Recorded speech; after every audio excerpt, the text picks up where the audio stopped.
वो पता है क्या बोले? हमने बोला 24 तारीख वाला पेपर 60%, 25 को रिपीट हो रहा है। तो वो बोले ये तो बहुत अच्छा है। मैंने कहा कैसे? बोले इससे बच्चों को सरप्राइज हो गया, वो सोच के गए होंगे कि जो 24 में आया वो नहीं पढ़ना। तो हमने वही पूछ लिया। इतनी बेहुदी बने की बातें कर रहे थे वो, उनको शर्म आनी चाहिए। वो डिटेन किया गया, चाहे वो राकेश सर हो, चाहे नीतू मैम हो, अभय सर हो, अभय सर हो, आवाज सर हो, नवीन सर हैं, तो कितने सारे बाकी कुछ बच गए हम लोग। कई लोगों को चोट लगी है। अभी काले से आप में वहाँ से किसी तरह से भागे हैं, पैर में उनको चोट लगी है। कोई और फीमेल टीचर थी, वो बच्चा लेकर के 10 महीने का गई थी वहाँ पे, वो जबकि ये हमको बदसलूकी हुई है बिल्कुल। यहाँ पर पूरे देश भर से सारे शिक्षक एकत्र हुए हैं, लेकिन ये प्रॉब्लम खाली एसएससी का नहीं है, बल्कि अभी तमाम जो सेंट्रल लेवल का एग्जाम है, चाहे स्टेट लेवल का एग्जाम है, मैक्सिमम में ये परेशानी है। खास करके एसएससी और रेलवे में ये थोड़ा ज्यादा पीक पे चला गया। ये उनके सब थे, कुल मिला के उनकी दृष्टि में सारा सिस्टम बिल्कुल ठीक चल रहा है, कोई दिक्कत नहीं है। और वो कह रहे आप लोग आवाज उठाते हो, हमारी तारीफ करो वीडियो में कि हम अच्छा काम कर रहे हैं। अच्छा। आप सोचिए ये कितना इलॉजिकल लॉजिक है। मुझे बोले मैंने भी इंजीनियरिंग की है, बोले मैंने इंजीनियरिंग की है तो हम लोग के मोटर आ जाती थी तो हम पर मोटर नहीं पढ़ के जाते थे, हमने इसीलिए पेपर रिपीट करा ताकि एक दिन पहले का बच्चा पढ़ के ना जाए।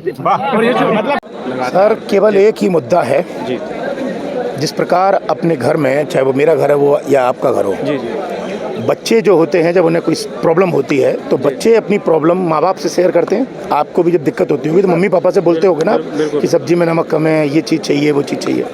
तो उसी प्रकार जो आम जनता है वो बच्चों की तरह है और सरकार जो है वो गार्जियन या माता पिता की तरह है। तो सरकार तक जब बच्चे यानी कि हम लोग जब अपनी बात नहीं रखेंगे तो डेमोक्रेसी का मतलब क्या है। तो हम सिर्फ सरकार तक अपनी बात रखने आए हैं कि जो बच्चों के साथ में एसएससी के एग्जाम में जो प्रॉब्लम आई कि सेंटर बहुत दूर दूर दे दिए गए, एक तो वो मुद्दा सॉल्व हो, ताकि देखो कोई गरीब बच्चा किसी के माता रिक्शा चलाते हैं, किसी के ठेला से चलाते हैं, सब्जी बेचते हैं, किसी के मोची हैं, कोई गांव में सारी खेती कर रहा है, 400-500 रुपए का इंतजाम करके पेपर देने जाता है, पता चला एग्जाम का सेंटर 800-900-1000 किलोमीटर दूर है। तो निश्चित रूप से कहीं ना कहीं ये समस्या उत्पन्न है। और दूसरा फिर जब वहाँ पहुँचते हैं तो फिर पता चलता है कि या तो फिर क्या कहते हैं माउस नहीं काम कर रहा है या कीबोर्ड नहीं काम कर रहा है, या फिर पता चलता है पेपर कैंसिल हो गया या गड़बड़ियाँ हो गई।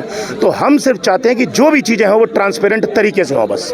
अच्छा, तो ये समस्याएं कब से हुई? अभी इसी एग्जाम से हुई हैं कि इससे पहले? देखिए निश्चित रूप से चूंकि मामले तो छोटे छोटे बहुत पहले चले जाते हैं, लेकिन जब क्या होता है, जब गंभीर मुद्दा आता है तब लोग फिर अपनी बात रखने को मजबूर हो जाते हैं। तो हमारे सामने जो समस्याएं पहले चली और ये आज समय आ चुका है कि हम अपनी सरकार तक बात रखें और हमारा कोई उद्देश्य नहीं है। अच्छा। तो अभी जो मुद्दे हैं आपके, जैसे आपने बता दिया, काफ़ी लोगों को डिटेन भी किया गया है, ऐसा भी बताया जा रहा है जी। तो कितने सारे स्टूडेंट को डिटेन किया है, टीचर्स को? देखिए हम जो भी शिक्षक लोग थे करीब 500 के आसपास यहाँ आए थे, उनमें से बहुत सारे शिक्षक तो कभी यहाँ मौजूद हैं। कुछ लोग को सरकार ने मतलब प्रशासन ने पहले ही बस में उनको करके डिटेन करके दूसरे स्थानों पर भेज दिया, तो उनसे अभी संपर्क ही नहीं हो पा रहा है। तो अभी ये पता नहीं चल पा रहा है कि वो कहाँ पर हैं और वो कितनी संख्या में हैं। तो यहाँ पर कब तक रहने वाले हैं? अपनी बात को कब तक रखने वाले? हमारा उद्देश्य सिर्फ इतना है कि सरकार हमारी बात सुन ले और बच्चों के भविष्य के लिए बेहतर उनके हितों को ध्यान में रखते हुए कदम उठाए, बस। अच्छा, एग्जाम भी चल रहे हैं, साथ में छात्र भी आए हैं, तो क्योंकि छात्रों का एग्जाम भी प्रॉब्लम होगी, उसमें भी समस्या आएंगी, तो क्या कैसा है इसमें? नहीं, निश्चित रूप से हम सिर्फ छात्रों के लिए कर रहे हैं। हमें कैसे भी करके छात्रों को हितों को ध्यान में रखना है, क्योंकि देखो छात्र जो होते हैं वो एक शिक्षक के ऊपर डिपेंड होते हैं। तो हम जब बच्चों की बात नहीं रखेंगे सरकार तक, फिर तो कौन रखेगा? छात्र जो होते हैं उनको कोई मैनेज नहीं कर पाता, वो बेचारे दिशाहीन हो जाते हैं। तो सिर्फ हम चाहते हैं कि उनको एक अच्छी दिशा मिले, उनका फ्यूचर सेट हो, उनकी लाइफ बने, बस, ताकि देश तरक्की करे। क्योंकि जब तक यूथ का फ्यूचर सेट नहीं होगा तब तक देश ग्रोथ नहीं कर सकता, हम वर्ल्ड पावर नहीं बन सकते। आप क्या कहेंगे? बस यही कहना है कि जो छात्र के साथ में दिक्कतें पहले से आ रखी हैं, इन दिक्कतों का समाधान होना चाहिए।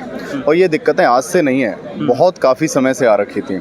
चाहे पहले 2017-18 में धरना की बात हो गई हो, पहले भी काफ़ी ये प्रोटेस्ट चले थे, सारी चीज़ें हुई थी और स्टूडेंट भी थे, सारी चीज़ें थी, उसमें बदलाव हुआ।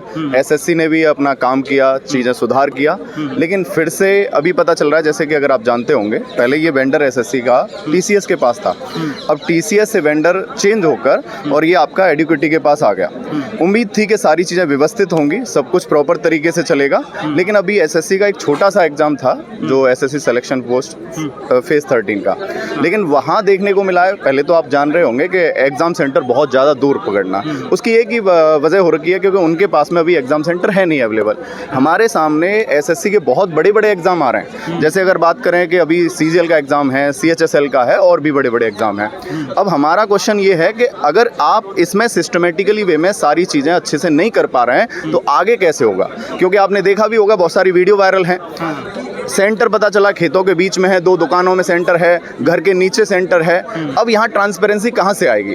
तो बस ट्रांसपेरेंसी के साथ में एग्ज़ाम हो, प्रॉपर वे में एग्ज़ाम हो, अच्छे से सारी चीज़ें हों प्रॉपर, और मुद्दे बहुत सारे हैं लेकिन उसमें ये भी है हर साल प्रॉपर तरीके से वैकेंसी निकले, और केवल एसएससी नहीं, हर एक जगह, चाहे यूपी का एग्ज़ाम लगा लो, आप देखेंगे यूपी पुलिस एसआई की बात करें तो अभी तक केस निकल के आ रहे हैं। तो सिस्टमेटिकली, चाहे टीचिंग वाले बच्चों की बात करें तो टीचिंग वाले बच्चों के साथ में भी बहुत अन्याय हो रहा है। अगर अभी तक वैकेंसी नहीं है, प्रॉपर तरीके से कोई कैलेंडर नहीं है, रेलवे वाले बच्चों के साथ में आप देखिए कि यहाँ पर अगर ग्रुप डी का कब से फॉर्म निकला हुआ है, लेकिन ग्रुप डी का फॉर्म निकला हुआ है, अभी एग्ज़ाम डेट नहीं है। तो इन चीज़ों में हर स्तर पर सुधार करना पड़ेगा, यही हमारी मांग है। जी धन्यवाद।